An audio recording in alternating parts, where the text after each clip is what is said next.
You might have the privilege of getting a program that's a little bit different than what we traditionally have been doing. I think you will enjoy it. Over 150 years ago, we were in the midst of a civil war, threatened to tear our country apart.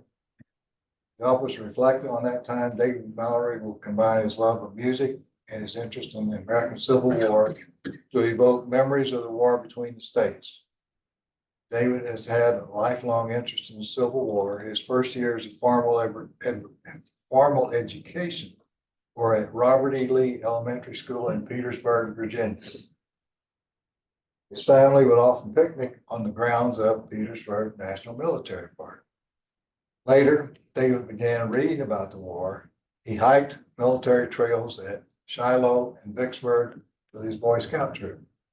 As an adult, David picked up hobbies of painting, miniature Civil War soldiers, wargaming Civil War battles, and participating in Civil War living history events as a reenactor.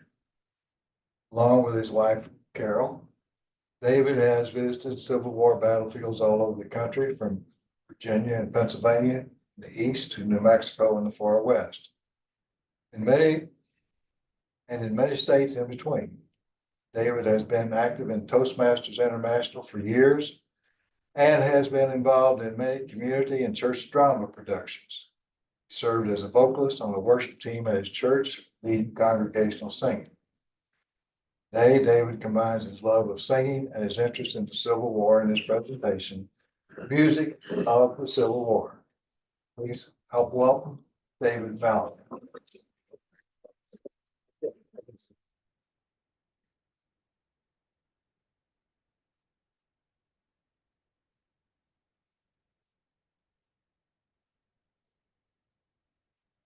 Hello, fellow Mid-Missouri Roundtable members and welcome guests.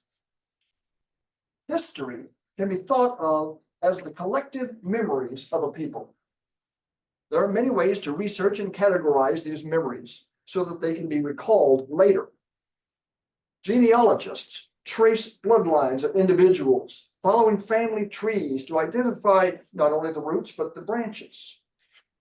Architectural historians research buildings, delicately peeling away layers of old paint and faded wallpaper to reveal and restore the original luster of the underlying woodwork. Military historians often study the life of a particular military unit from its inception to its eventual disbanding. They pore over documents just as genealogists do, but rather than following the life of a single individual, military historians look at the broader picture of the unit. They realize that individuals will come and go from a unit and rise through the ranks of that unit, changing the characteristics of that unit, just as the characteristics of a single individual change as that person grows and matures. So how are memories recalled once you stored them? Memories are often recalled by reading documents, books, journals, tombstones. Individual memories can be evoked by aromas, the smell of a freshly baked apple pie, or a delicate perfume, or the stench of a decaying body. Veterans returning home from war can have even repressed memories brought back by loud sounds, such as a door slamming or a car backfiring. Music often brings back memories. Now, I'm not a professional musician. I don't play an instrument. I don't make my living giving musical presentations.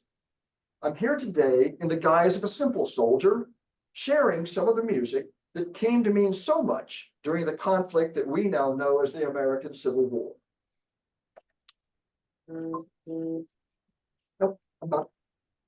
Sometime around 1856, 4 years before the American Civil War broke out, a man named William Steffi wrote a tune and lyrics for a camp revival meeting. It went something like this. Say, brothers, won't you meet us on Canaan's happy shore? Say, brothers, won't you meet us on Canaan's happy shore? Say, brothers, won't you meet us on Canaan's happy shore, on Canaan's happy shore? Well, the words really didn't catch on, but the tune sure did. I expect poor Mr. Steppy was none too happy when he learned that the tune he had written for such spiritual purposes ended up being used far and wide as a drinking song. Well, a few years later, abolitionist John Brown attempted to lead a slave rebellion at Harper's Ferry, Virginia. He was captured, tried for treason, found guilty, and hanged. And he quickly became a martyr for the abolitionist cause. As the Civil War broke out, federal troops marching into Washington, D.C. to protect the nation's capital put new words to one of their favorite drinking songs when they sang, John Brown's body lies a moldering in the grave. John Brown's body lies a moldering in the grave. John Brown's body lies a moldering in the grave, but his soul goes marching on. A young lady in the crowd named Julia Ward Howe heard the troops singing the song and mentioned something to her companion about the crude, vulgar lyrics. After all, they were singing about a dead body in the ground, rotting. Her companion just suggested that she write more suitable words for the song. She took the challenge to heart, and very shortly, she composed the words that we now know as the Battle Hymn of the Republic. In the beauty of the lilies, Christ was born across the sea, with a glory in his bosom that transfigures you and me. As he died to make men holy, let us die to make men free, while God is marching on. Join me. Glory, glory, hallelujah. Glory, glory, hallelujah. Glory, glory, hallelujah. Our God is marching on. I have seen him in the watchfires of 100 circling camps. They have builded him an altar in the evening dews and damps. I can read his righteous sentence by the dim and flaring lamps. His day is marching on. Glory, glory, hallelujah. Glory, glory, hallelujah. Glory, glory, hallelujah. Our God is marching on. Well, this house song went on to become the most popular song of the entire war. And it was not from lack of competition. Every regiment on both sides was authorized to have its own band. Many individual soldiers carried their own instruments, and everybody on both sides was writing songs. It was said that music was the equivalent of having an extra 1,000 men on one side. In many battles, that made a huge difference. Confederate General Robert E. Lee once said, I don't think we could have an army without music. Many songs of the Civil War were patriotic in nature, but many others were just for fun. An example of a fun song to sing is one about peanuts, a staple crop in Georgia. Peanuts were also known as goober peas. Sitting by the roadside on a summer's day, chatting with my messmates, passing time away, lying in the shadow underneath the trees. Goodness, how delicious, eating goober peas. Peas, peas, peas, peas, eating goober peas. Goodness, how delicious, eating goober peas. When a horseman passes, the soldiers have a rule. Cry out at their loudest, Mister, where's your mule? But greater pleasure, enchantinger than these, is wearing out your grinders, eating goober peas. Peas, peas, peas, peas, eating goober peas. Goodness, how delicious, eating goober peas. Just before the battle, the general hears a row. He says the Yanks are coming, I hear their rifles now. He turns around in wonder, and what do you think he sees? The Georgia militia eating Gerber peas. Peas, peas, peas, peas, eating Gerber peas. Goodness, how delicious, eating Gerber peas. I think my song has lasted almost long enough. The subject's interesting, but rhymes are mighty rough. I wish this war was over and free from rags and fleas. We'd kiss our wives and sweethearts and gobble Gerber peas. Peas, peas, peas, peas, eating Gerber peas. Goodness, how delicious, eating Gerber peas. Peas, peas, peas, peas, eating Gerber peas. Goodness, how delicious, eating Gerber peas. Like Mr. Steffi's catchy tune, many songs have had new words put to them through the years. Federal troops marching through Maryland on their way to Washington were met by unruly crowds. The mob attacked the soldiers with bricks, paving stones, knives, and pistols. In response, several soldiers fired into the mob. In the ensuing melee, 4 soldiers and 12 civilians were killed, and many more were injured on both sides. The song, Maryland, My Maryland, was written to commemorate the event. Sung to the tune of O Tannenbaum, or O Christmas Tree, it was used by the rebels to encourage recruits to their side. The despot's heel is on thy shore, Maryland, my Maryland. His torch is at thy temple door, Maryland, my Maryland. Avenge the patriotic gore that flecked the streets of Baltimore, and be the battle queen of yore, Maryland, my Maryland. Your mother burst the tyrant's chain, Maryland, my Maryland. Virginia should not call in vain, Maryland, my Maryland. She meets her sisters on the plain, sic semper is the proud refrain. Arise in majesty again, Maryland, my Maryland. Some lyrics are so far removed from the original that it's sometimes even hard to put the two together. I cannot tell you how many times I heard this next song about prisoners of war waiting for their comrades to march to their rescue and thought, that tune sounds familiar. I know it from somewhere, but I couldn't quite place it. See if you can get it quicker than I did. In the prison cell I sit, thinking, mother dear, of you, and our bright and happy home so far away.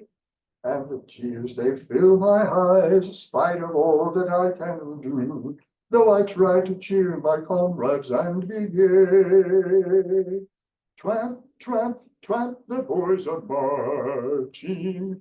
Cheer up, comrades, they will come. And beneath the starry flag, we shall breathe the air again of the free land in our own beloved home. So within this prison cell, we are waiting for the day that shall come to open wide the iron door. And the hollow eye grows bright, and the poor heart almost gay, as we think of seeing home and friends once more. Tramp, tramp, tramp, the boys are marching.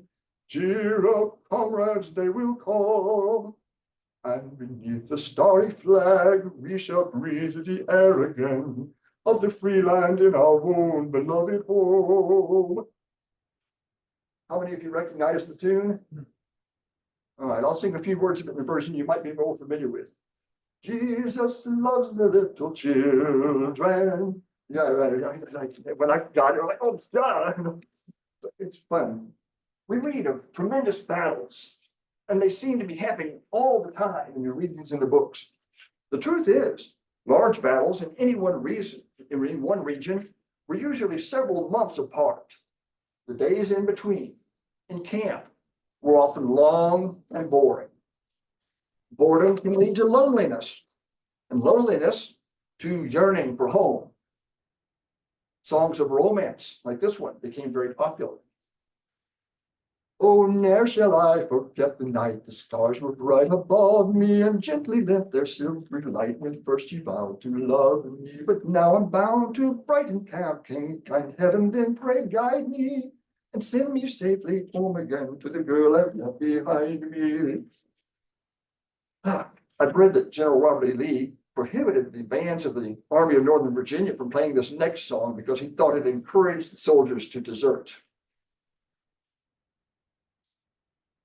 The years creep slowly by, Lorena.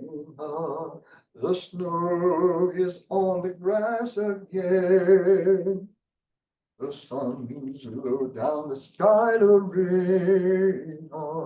The frost gleams where the flowers have been. But my heart beats on as warmly now as when the summer days were nigh. The sun can never dip so low down affection's cloudless sky. There's another popular song about an Alabama girl. Oh, brown Rosie, rose of Alabama, a sweet tobacco posy is my rose of Alabama. Away from Mississippi's vale with my old hat there for a sail, I crossed upon my cotton bale to the rose of Alabama.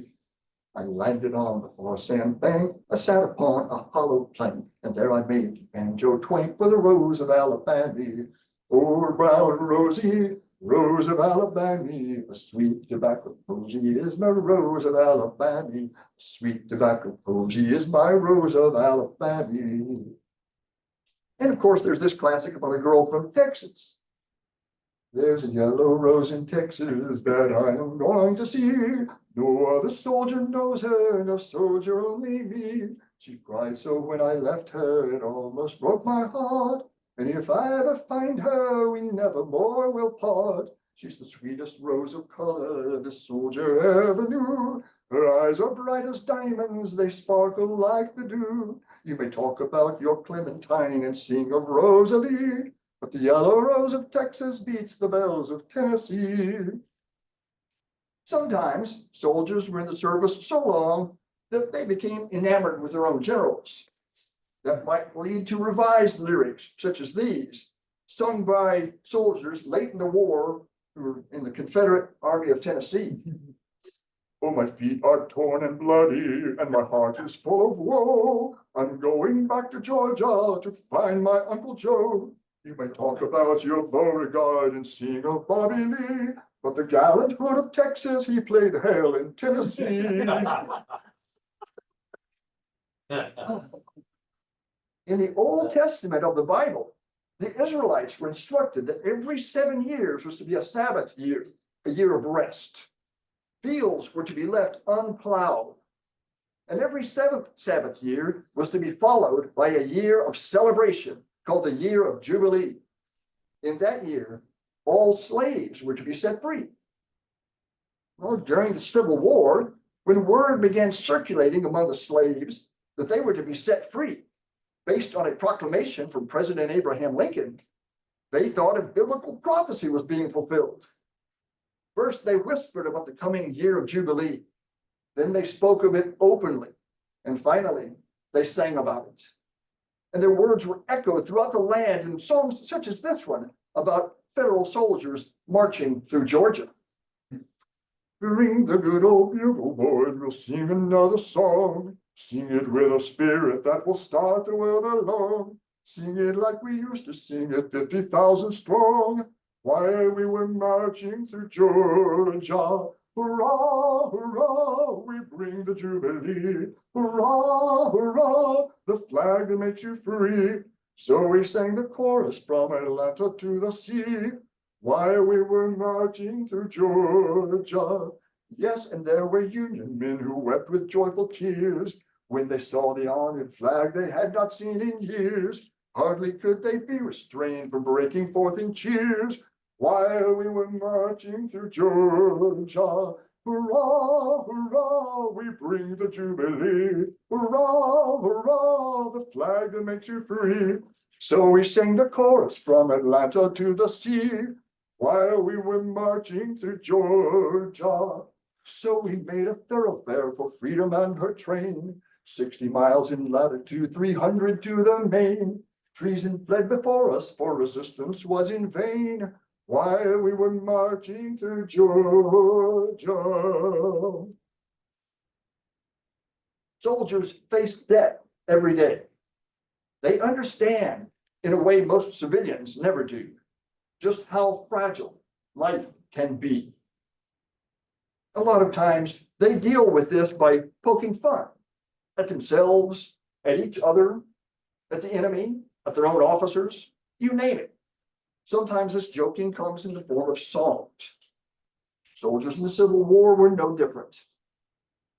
Union soldiers would sing only half jokingly of what they would do when they caught Confederate President Jefferson Davis with another set of lyrics from William Steffy's now famous tune. We will hang Jeff Davis from a sour apple tree. We will hang Jeff Davis from a sour apple tree. We will hang Jeff Davis from a sour apple tree. All traitors go to hell. Of course, the Confederates would respond, Jeff Davis is a gentleman, Abe Lincoln is a fool. Jeff Davis rides a big white horse, Abe Lincoln rides a mule. Early in the war, runaway slaves found their way to the Union Army camps. One intrepid Union general, a lawyer before the war, knew that captured equipment called contraband of war could legally be turned around and used against the enemy. He reasoned that slaves, being recognized as property, could be used against the enemy just as any other property could.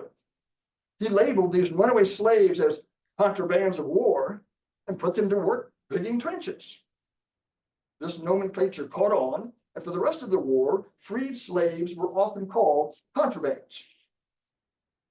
Union soldiers poked fun at the peculiar institution of slavery with a song called Kingdom Coming, or the Year of Jubilee. Say, darkies, have you seen the master with the mustache on his face? Going down the road sometime this morning like he'd wanna leave the place. He seen the smoke way up the river where the Lincoln gunboats lay. Took his hat and he left very sudden like he'd wanna run away. The master run, ha ha, the darkies stay, ho ho. It must be now there's a kingdom coming in the year of Jubilee. He's 6'1", weighed 2 foot taller, and he weighed 300 pounds. His coat so big he couldn't pay the tailor, and it don't go halfway around. He drilled so much they called him Captain. He gets so awful tan. I expect he tried to fool them Yankees for think he contraband. The master run, ha ha, the darkies stay, ho ho. It must be now there's a kingdom coming in the year of Jubilee. Well, the phrase "on to Richmond" was a battle cry of the North. Rebels made fun of the repeated failure of the Union Army of the Potomac to take the Confederate capital with a song they called "Manassas is a Hard Road to Travel." Now, this is a very fast song and a bit of a tongue twister, so please bear with me. I've never really thought I could do this song justice, so I'm just going to read the lyrics of some of the verses of this one to you. But first, I need to bolster myself.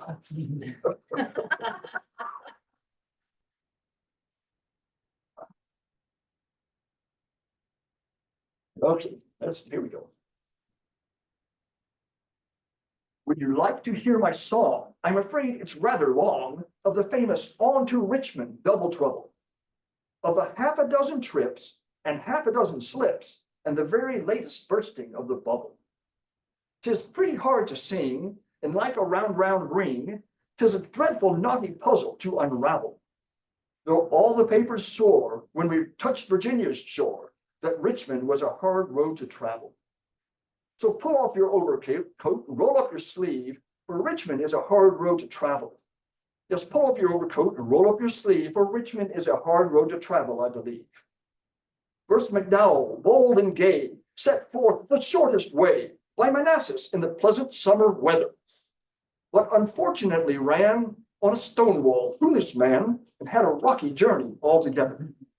And he found it rather hard to ride o'er Beauregard, and Johnson proved a deuce of a bothered. And 'twas clear beyond a doubt that he didn't like the route, and the second time would have to try another.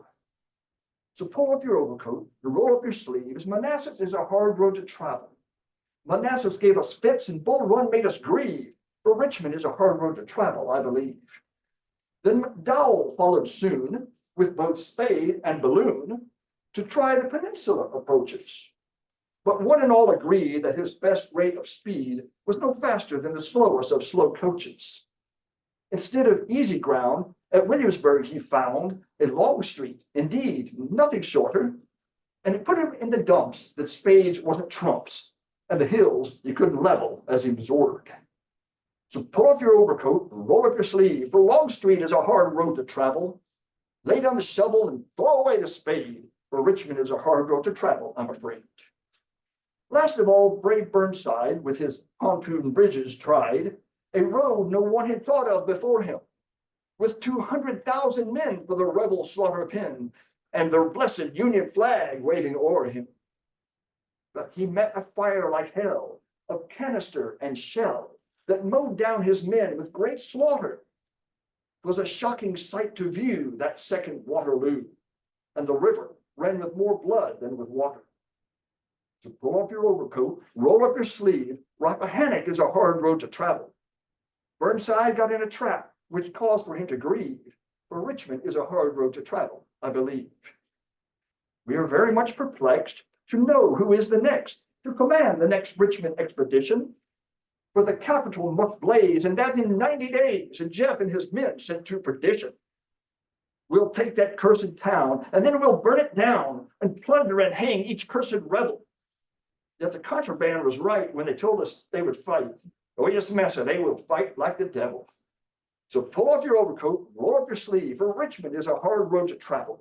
Yes, pull up your overcoat and roll up your sleeve, for Richmond is a hard road to travel, I believe. Would you like me to try singing one of these verses?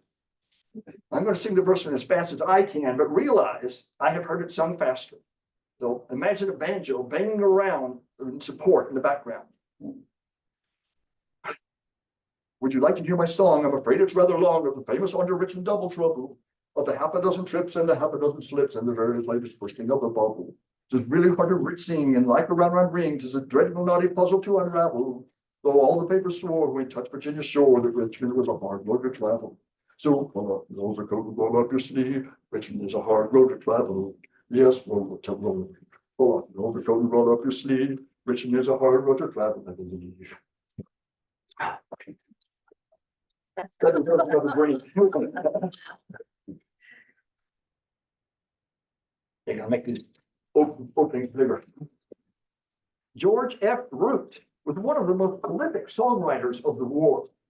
President Abraham Lincoln once wrote a letter to Mr. Root saying, "You have done more for our cause than 100 generals and 1,000 orators."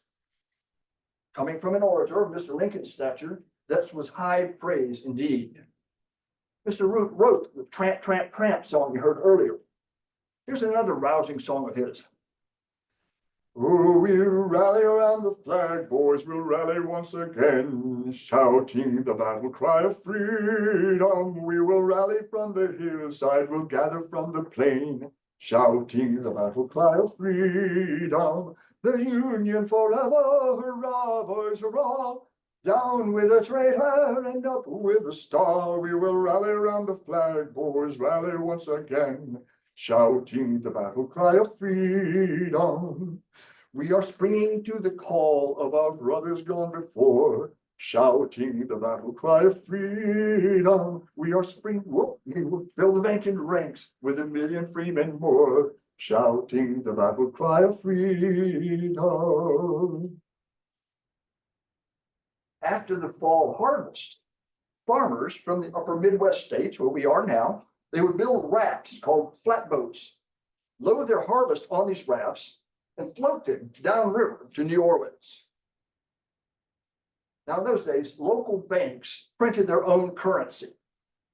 The Citizens Bank of Louisiana issued $10 bills with the letters DIX printed on one side. I don't speak French, but I've been told that the word spelled DIX is French for the number 10. Hence the $10. Well, many Midwestern farmers didn't speak French either, and they started calling these $10 bills Dixies. Soon, New Orleans, Louisiana, and the whole South in general became known as the land of Dixies, or simply the land of Dixie.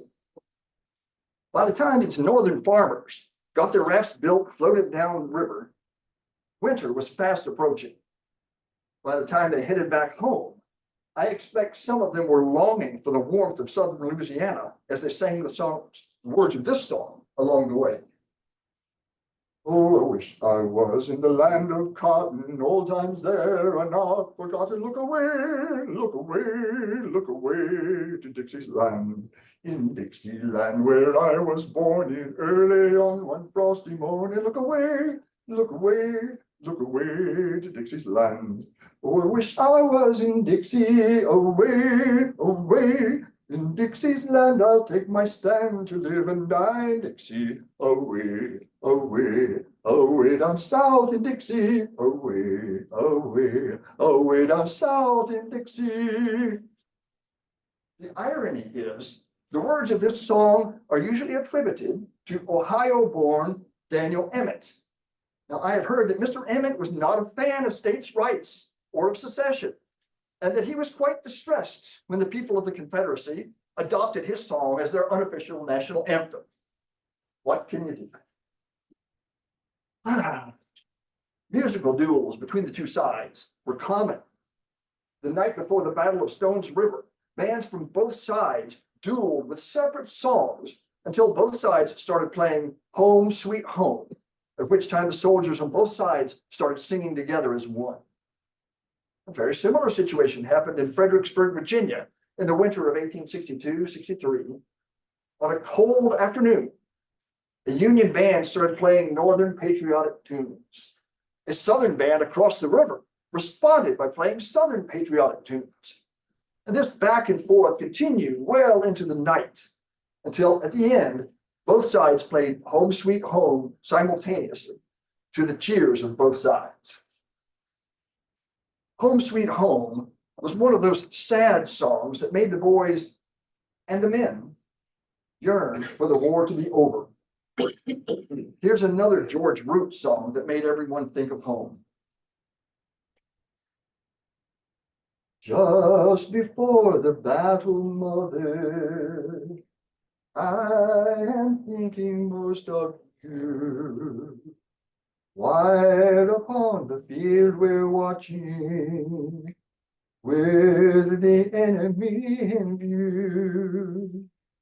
Comrades brave are around me dying, filled with thoughts of home and God. For well they know that on the morrow, some will sleep beneath the sod. Farewell, mother, may you never press me to your heart again. But please do not forget me, mother, if I'm numbered with the slain. Oh, I long to see you, mother, and the loving ones of home. But I'll never leave our banner till in honor I can call. Tell those traitors all around you that their cruel words we know.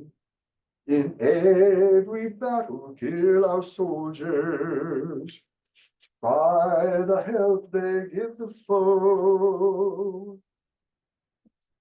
Listening to many of these songs, you may have thought of instruments being played in the background. Now, instruments can change both the tempo and the tenor of a song. For instance, imagine this song, slowly first, about a slave who passed away, but being supported by a guitar, slowly strumming.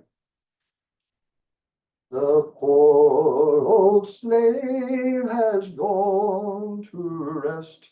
We know that he is free. His bones they lie, disturb them not, way down in Tennessee. Now let's pick up the tempo just a bit with a fiddle in the background. The Pioros nieves beyond to rest, we know that here is free, free. His beyond they liad steer them near way down in Tennessee. Finally, let's use a banjo. The pickety boys, lick its latest, get gone to regress. We if you know that pickety-o is pickety-o free. Here's pickety bones, they lickety light, stickety herb, then lickety nod, wave, lickety down, and tickety hand, oh, sickety-o, see. Pickety back in.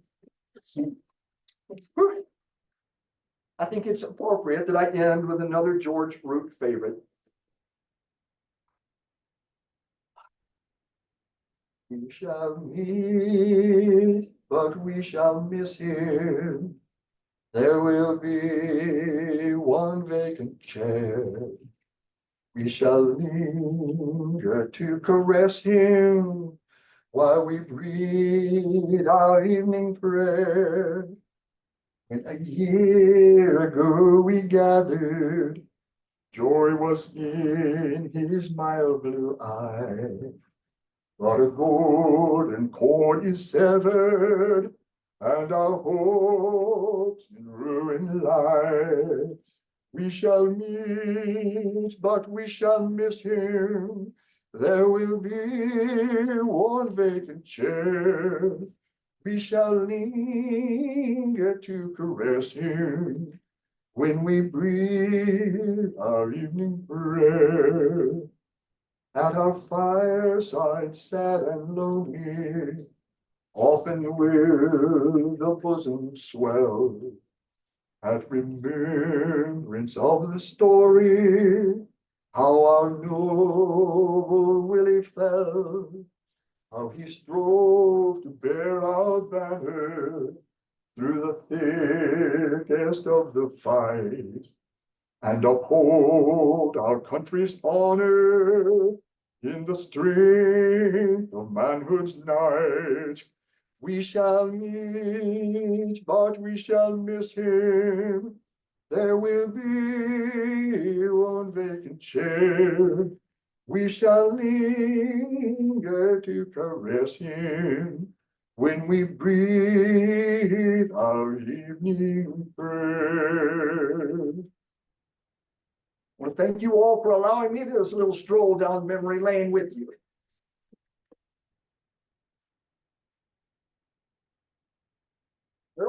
Thank you, David. You wore out now? Yeah, I'll take this with me. Oh, are they comments, questions? Well, that was just wonderful. That was amazing. Yeah, I just want to mention, I have an album of English tunes from about 1600s to 1800s, and there's one that seems to be the origin of Dixie. I can't remember the name of it, but it goes something like, but then it changes. I can't come up with it right now, but it's kind of like the Dixie we know transposed. Yeah. So. There was at least one of these that talks about Brighton, Camp Brighton. I realized, oh, that's one from it was said it was from British. Way back that our soldiers were saying during that. It was, I think it was the one of the romantic ones about singing "You Gal Left Behind Me" or something. I tried thinking of that with a British accent. It just didn't work. Yeah, any questions or comments about Civil War music or reenacting from anyone at home? When you were a reenactor, did you do that to get around the campfires? And I don't know if you and Carol would go to dances. Yeah, afterwards. it was before Carol got involved with it. That was one of my favorite parts, was sitting on the campfires. Guys would bring out their banjos and their Jews harps and they would play these songs. I thought, wow, this is, but that was after the public had left and gone home. I thought they just saved the best part for the last. Yeah. That was cool. good. Any comments from out in the technical world? Cyberspace. Cyberspace, that's what it is. Or can we get them? We can, but I don't see anybody who's unmuting to talk. Okay, hands raised.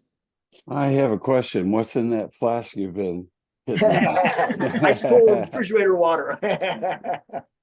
And Dave, we were wondering, where do you live or where's your headquarters? Southern Columbia. Okay. Thank you. You got a good contingent from the Civil War Roundtable of Western Missouri. We're in Independence. All right, good to have y'all with us tonight. Thank you.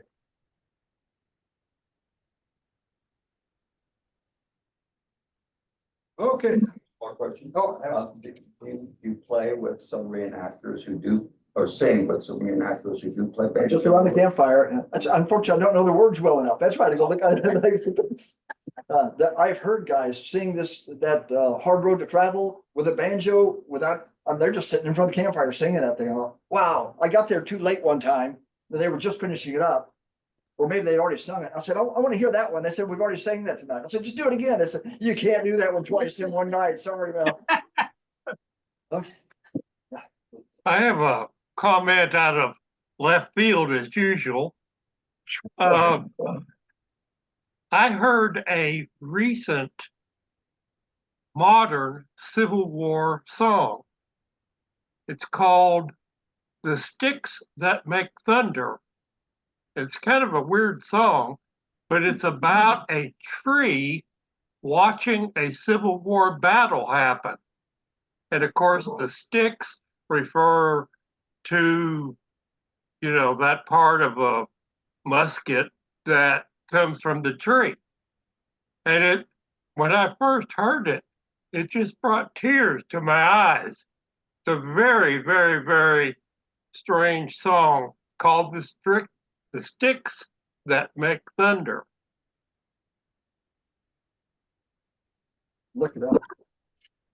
I think Johnny Horton sung his son, Bobby, unless I got those two backwards, sings a real neat song called, I don't remember what it's called, since that obviously was written after the war. It's about Civil War veterans. It's talking about way back in the old days. So it's obviously wasn't sung during the war, but it's a very haunting melody. I really like that one, but goodness, I can't remember much of it right now.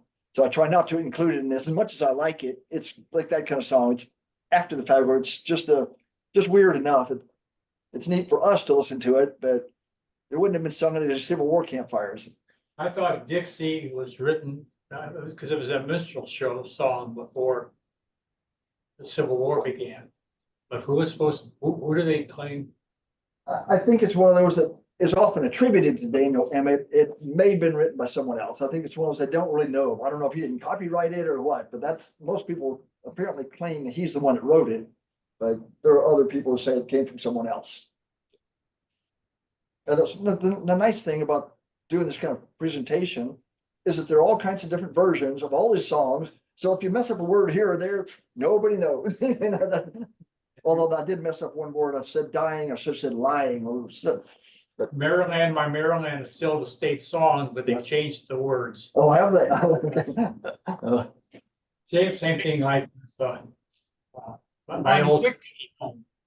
They sing that at the racehorse, Kentucky Derby, but again, they've changed There's the lyrics. I'll have to look those up now. Yeah. Jim, did you have a question? Yeah, on Dixie, I was starting to do an article for your newsletter. Thank you. Emmerich, and I'll do that. There are something like 37 different parties that claim to have written Dixie, and the gentleman that it was for a minstrel show. Yes, Emmerich did it for a minstrel show and I forget the name of it, but now in my stuff from the Ohio Historical Connection, the Ohio Historical Society, there's an African-American family in Mount Vernon, Ohio, which is where Emmerich was from, that now it is being attributed to them. So we have these 37 others, and now this new family of coming, but Emmett was the first one to copyright it. Okay, all right. That's So it's very complex. No. And I think I've got it, but I'm not sure. Good. Thank you. We'll try to get that done and in for the next newsletter. All right. Very appropriate. Thank you, Jim. I have heard, I don't know if this is true or not, that the Yellow Rose of Texas was actually about a mixed race woman. Can you It makes confirm that? sense. Makes sense that way to talk about her dark skin. So I mean, you never know if it's from a black descent or in since it's from Texas, Spanish, which may have been looked down on just as much as if they weren't white, they're No, the words were, you were talking about, no one knows her, that's the soldier or so. And I think it was coming that he's the sweetest rose the color this dark he ever knew, so. oh, the dark, okay. So again, it was a minstrel show, they were all in blackface, so they were doing. And it's also thought that it was about Emily Morgan, whose name has been rethought because they found out she wasn't named for her master after all. But Emily, somebody who was a so-called mulatto, Yeah, okay. sort of yellow brown, from and possibly Santa Anna's mistress way back in 1836. Oh, yeah. So that would have been Hispanic or when I think mulatto, I think white and black. Is that where that Yeah. phrase really comes Yeah. from? But Yeah. I don't. Instead, Santa Anna had a fake wedding at the siege of the Alamo. Yeah. He found this girl and her mother in this cabin, and so she wouldn't let him touch her unless he married her, so he arranged to be married. Perhaps the fact that he was already married. Yeah. Yeah. Sent his new wife back to Mexico City. Oh, so the old wife was back home. That's in Mexico. This is another country now. It's in Texas. Oh, wait, he didn't recognize Texas. Oh, okay. Anything else? Any other questions from anybody? Mike's. I have one. I probably should know this, but what is the origin of the words and the music to taps? I've heard different stories about that. Yeah, so there are 2 or 3 different stories floating around. I think I used to have that in here, Yvonne. Maybe I didn't. But one story was that Dan Butterfield wrote it. I forgot what some of the others were. It's another one of those that are murky. That, and it may be one of those. My guess is that someone wrote bugle call for it, and someone else later wrote words to it. I But think so it's too. just a guess. I don't know. Anyone else here? I had an uncle in the Air Force and personnel in the Air Force, and I asked him, and he said, "Yeah, I should know that. We do this all the time." And he said, Right. "They've never knew history." Yeah. So. Good question. If anyone, there's some good research. Yeah. What else we got? Evan, you want to mention a little bit about next month? Yeah. Oh, yeah, it'll be about Frank Visitelli, a Civil War artist, sketch artist, and oil painter. You've probably seen his work and not realized it, but he's not necessarily as famous as some of the others we have seen. So I'll talk about him, his origins, and show some of his sketches, and talk about what became of him. He was a Civil War, during the contemporary Civil War or modern? Oh, no, during the Civil During the War, war. British. Cool. And by the way, Tom said he had to leave for a sudden lacrosse practice, so it wasn't your singing. Yeah, right. It just came up. They just scheduled it. I understand that. Again, David, thanks very much. Thank you, everybody, for joining us. See you next month.